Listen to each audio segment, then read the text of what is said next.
이번에 원리로 돌아갑시다 27을 작성하였습니다. 이름은 아레테이아 나우스입니다. 그리스어로 진리의 궁전이라는 뜻입니다. 진리라는 뜻의 그리스어 아레테이아는 원래 감추어진 것이 나타난다는 내용을 담고 있습니다. 그리고 원리로 돌아갑시다 라고 하는 것은 원리가 아닌 상태에 빠져 있기 때문에 거기에서 있어야 할 곳에 돌아가자고 하는 것입니다. 지금 많은 감춰져 있던 것이 나타나고 있습니다. 우리는 이와 같은 지금이야말로 원리로 돌아갑시다 라고 외치면서 원리로 돌아가기를 호소해 왔습니다. 이번 제 27번째 제목은 우리는 참 아버님을 어떻게 보고 있었는가?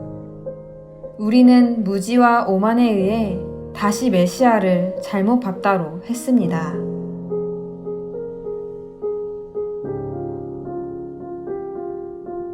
지난번 원리로 돌아갑시다 26을 통해서 2000년 전의 유대인들처럼 우리 통일교 식구들도 참 아버님에 대해서 완전히 무지했다는 것을 지적했습니다.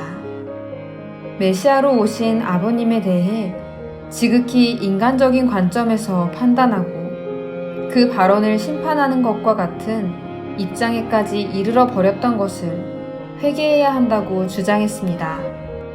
그런데 유대민족은 예수님께서 아브라함이 나기 전부터 내가 있느니라 요한복음 8장 58절 발언한 내용에 대해서 왜 돌을 던질 정도로 반발한 것일까요? 그것은 유대교의 기점은 하나님과 아브라함과의 계약에 있었으며 유대인들에게는 자신들의 조상이 아브라함인 것이야말로 최고의 자랑이었기 때문입니다. 그러므로 그들은 그 아브라함 이상의 입장임을 자칭한 예수님에 대해 너는 이미 죽은 우리 조상 아브라함보다 크냐? 요한복음 8장 53절 유대인들에게 자신들이야말로 아브라함의 자손이요 선민이라는 자부심과 자존심이 예수님을 받아들이기 위해서 큰 장애가 되었던 것입니다. 사실은 재림주이신 아버님을 기독교인들이 받아들일 수 없었던 사정도 유사했습니다. 기독교인들에게 있어서는 자신들의 죄를 대신해서 십자가에 못 박히신 예수님은 가장 자랑스러운 존재이며 예수님으로 말미암아 속죄를 받은 것에 대해서 큰 자부심과 자존심을 가지고 있었습니다. 그리고 기독교야말로 서양 역사, 나아가 인류 역사의 중심이며 근대 문명사회를 구축하고 견인해 왔다는 자부심도 가지고 있었습니다. 그런 그들에게 동양의 한 소국에 불과한 한국에서 태어나신 참 아버님께서 재림 예수로서 나타났다는 것은 쉽게 받아들일 수 없는 사실이었습니다.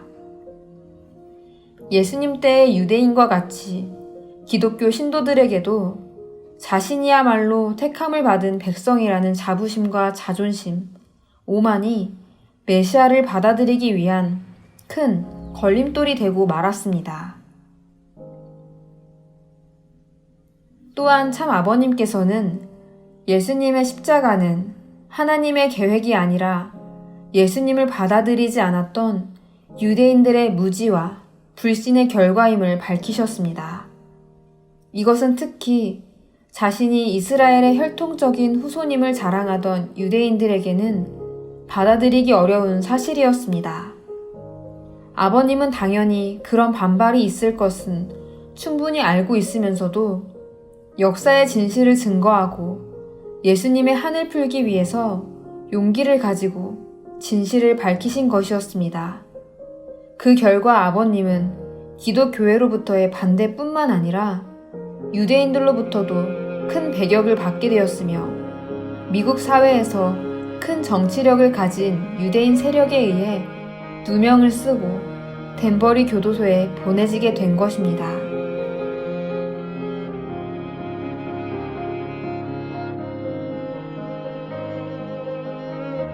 그러면 우리 축복가정들은 어땠을까요? 우리는 재림주님을 받아들이고 아버님에 의해서 축복을 받은 것에 큰 감사와 동시에 강한 자부심을 가지고 왔습니다. 재림주님의 축복으로 원죄를 벗은 우리 자신은 사명을 실패한 과거의 제1 이스라엘 선민이나 제2 이스라엘 선민인 기독교 신도들과는 달리 그들보다 훨씬 더 가치가 있는 입장에 있다고 자부하고 있었던 것입니다. 그러나 그 긍지와 강한 자부심 때문에 자칫 우리는 자신들이 지상에서 결혼할 수 없었던 예수님보다도 영적으로는 위의 입장에 있다고까지 생각해버리지는 않았을까요? 이러한 축복가정들에게 참 아버님께서 천지 공명권과 참 부모님 성혼식에서 하신 말씀은 믿기 어려운 내용이며 받아들이기 힘든 것이었습니다.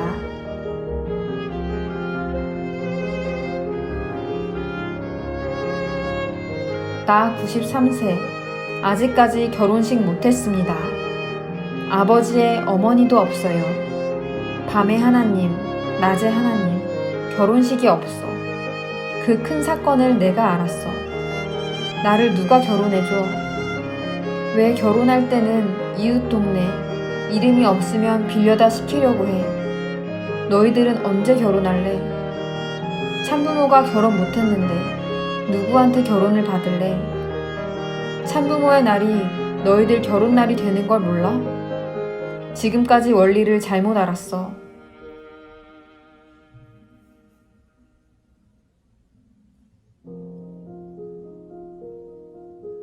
우리는 축복에 의해서 원죄가 청산되어서 완전한 구원을 받은 것으로 생각해 왔는데 위에 아버님의 말씀에 의하면 아직 참부모가 결혼 못했고 우리도 결혼하지 못했다고 하셨습니다.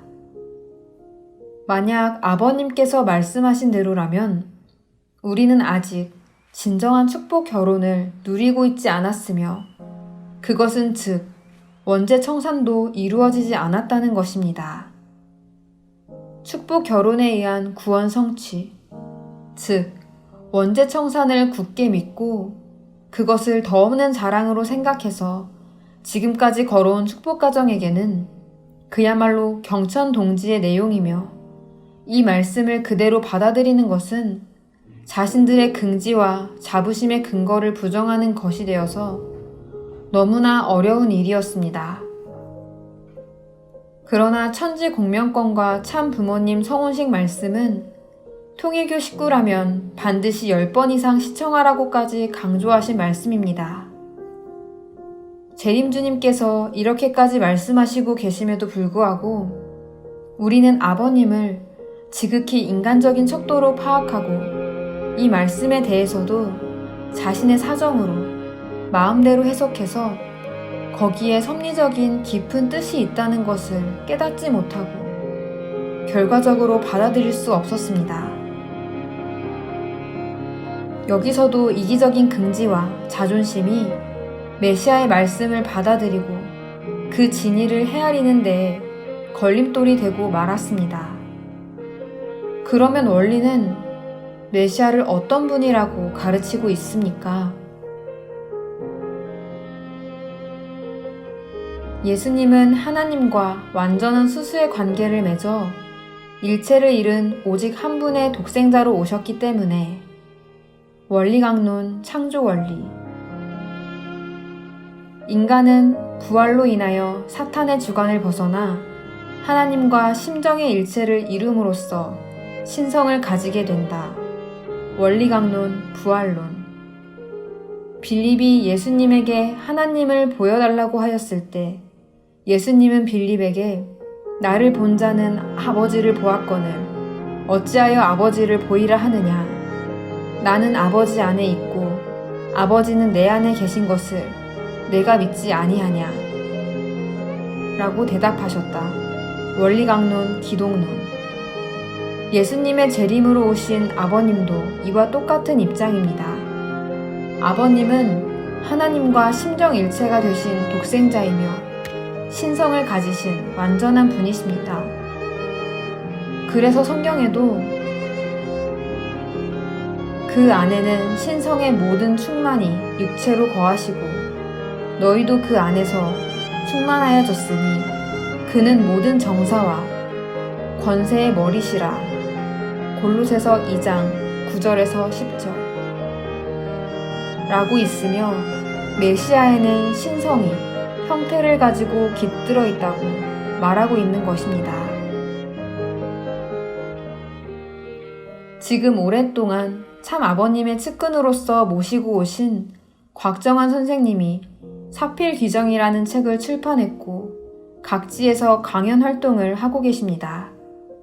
그러나 잘 보면 곽 선생님은 그 책 서문에서 참 아버님은 카리스마성을 가지고 통일가를 이끈 영적 지도자이며 메시아적 인물이었다고 표현하고 있습니다.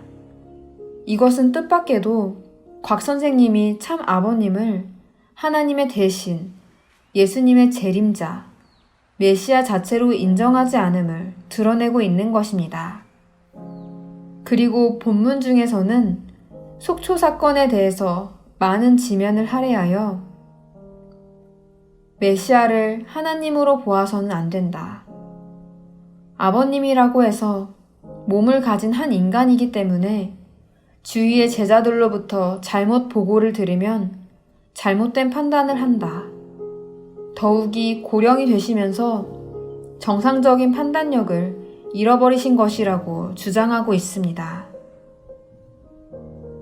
메시아를 지극히 인간적인 관점에서 판단해서 자신들은 참 아버님에 대해 이반한 것이 아니다.